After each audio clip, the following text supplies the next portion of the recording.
Hello once again, everyone. Welcome back to Statesman.com and another edition of the High School Blitz. I'm Tony Atkins here with Danny Davis and Rick Cantu. And guys, we got to talk about the week that was. We're going to start by giving out some game balls. Who are you going to give your game ball to? I'm sending my game ball over to the private schools. We got St. Stephen's wide receiver Grant Owens. Big rivalry game this past weekend. St. Stephen's and Andrews are two SBC schools.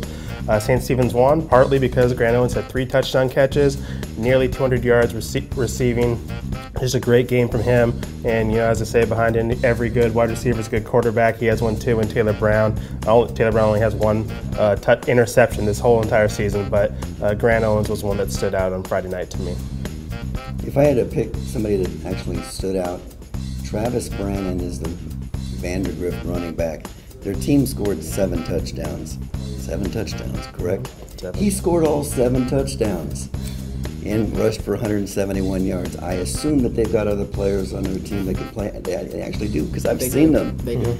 But he's been like this all year. It's not like he's just had one game. He's got 25 touchdowns for the year. So maybe a candidate for a Player of the Year honors too. We'll see that in a few weeks. No, yeah, Brennan is having a phenomenal season. Okay, now what did we learn this past week? If I learned anything, I went to the Westlake-Lake Travis game. I learned that Lake Travis is further away from Westlake than I actually thought. I thought going in it might be a good, hard-fought, close game. If Westlake doesn't get an interception right near their own goal line, they might not have scored any points in that game. And Lake Travis, they recorded themselves at least with 13 quarterback sacks. I kind of felt sorry for Sam Ellinger, the quarterback for Westlake. He's only a sophomore. He's going to be really, really good in the future. But they've got other issues. They didn't have a running game. They didn't have receivers.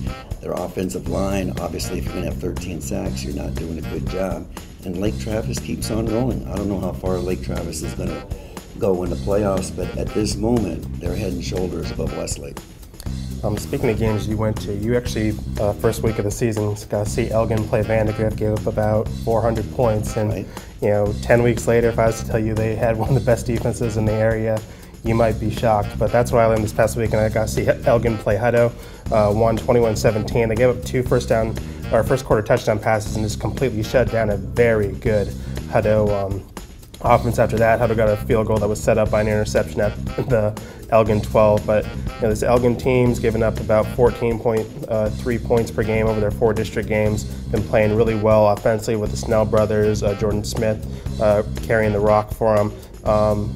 We might not have thought after their 1-3 start that they'd be contending for district championship, but it looks like that Temple game in 2 weeks is going to decide the 17-5A title. And those Wildcats, they reminded everyone over the weekend that, you know, they're the defending district champs, and you know, they may be a force in the postseason.